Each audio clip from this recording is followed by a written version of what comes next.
नमस्कार दोस्तों, बहुत बहुत स्वागत है सरस्वती ज्योतिष एवं वास्तु के इस चैनल पर। दोस्तों, अंगूठा हमारे व्यक्तित्व का परिचायक है।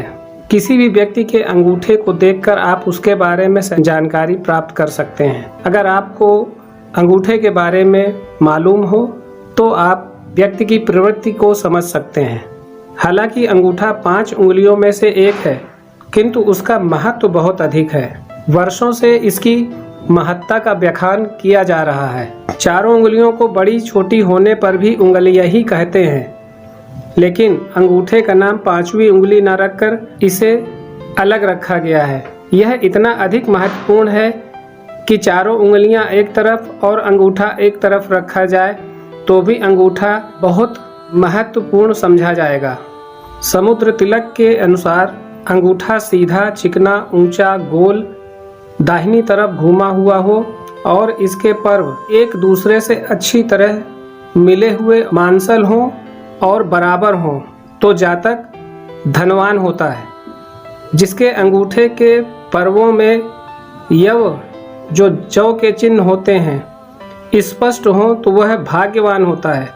जिसके अंगूठे की जड़ पर यव हो वह विद्वान और पुत्रवान होता है, और जिसके अंगूठे के बीच में यव चिन्ह हो वह धन, स्वर्ण, रत्न आदि बहुत सारा धन प्राप्त करता है और बहुत भोगी होता है। यदि अंगूठे के मूल में चारों ओर घूमने वाली 3 यवों की माला हो तो ऐसा व्यक्ति राजा के समान या राजा का मंत्री होता है। उसके पास बहुत सारा ऐश्वर्य होता है। यदि 3 की अपेक्षा 2 यव माला हो तो भी व्यक्ति राजा के समान होता है, अर्थात वह उच्च पदवी प्राप्त करता है। और यदि अंगूठे के मूल में एक भी यवमाला हो तो भी मनुष्य बहुत धनाढ्य होता है। दोस्तों, अंगूठे के पृष्ठ भाग पर यानी कि पीछे की तरफ जो जोड़ होता है पहले पर्व का, उस पर कुछ धारियां बनी हुई होती हैं और वह धारियां हमारे उम्र को भी दर्शाती हैं। जैसे नाखून के पर्व वाले भाग से धारियां शुरू होती हैं, तो अगर वहां से गिना जाए तो पहली धारी 10 वर्ष की उम्र बताती है, दूसरी 20 वर्ष की, तीसरी 30 वर्ष की, चौथी क्रमशः आगे बढ़ती चली जाती है। अंगूठे के इस क्षेत्र में आपके जीवन साथी का नाम भी मिल सकता है, यानी कि उसके नाम का पहला अक्षर आपको मालूम पड़ सकता है। अब यह अक्षर आपको किस उम्र में मिल रहा है, यह ध्यान से देखने की ज़रूरत पड़ती है। निश्चित रूप से आपकी उम्र के 10 से 20 वर्ष के बीच में अगर आपको कुछ ऐसा संकेत मिलता है तो वहाँ पर आपका कोई प्रेम संबंध स्थापित हो सकता है या आप कोई विवाह कर सकते हैं, चाहे वो गुप्त विवाह ही क्यों ना हो। और 2 रेखाओं के बाहर अगर आपको यह नज़र आता है तो आपकी 20 से 30 के बीच में कोई प्रेम संबंध स्थापित हो सकता है अथवा विवाह कर सकते हैं। यहाँ पर ध्यान देने योग्य बात यह है कि आपका शुक्र क्षेत्र भी अच्छा होना चाहिए।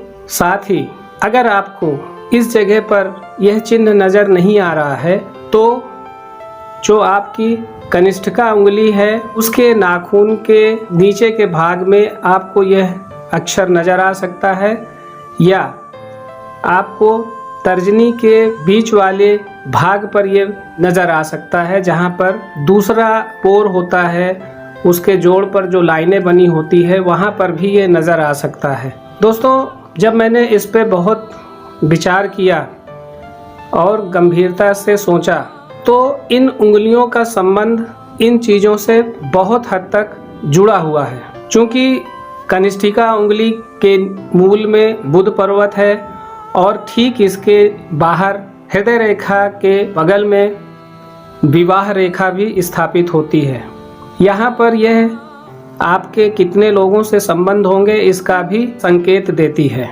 चूँकि हृदय रेखा इसके करीब तक आती है और तर्जनी उंगली पर यह चिन्ह होना इस बात का संकेत करता है कि आपका कोई जीवन साथी होने वाला है और यह हृदय रेखा अगर बृहस्पति पर्वत पर जाती है तो यह और पुष्ट होता है और संभवतः इसी उंगली के उस लाइनों के बीच में आपको वह नाम मिल सकता है। कनिष्ठिका उंगली का जो नाखून के पास वाला जो पर्व है, पोर है, चूंकि वो कनिष्ठिका उंगली का नाखून के भाग वाला पर्व है, वह हमारी विवाह के संबंध को भी दर्शाता है। इसलिए बहुत हद तक वहाँ पर यह संभावना बनती है कि आपके जीवन साथी या आपकी होने वाली प्रेमिका का नाम वहाँ पर मिल सकता है, यानी पहला अक्षर आपको वहाँ मिल जाएगा। अगर आप पुरुष हैं तो आपको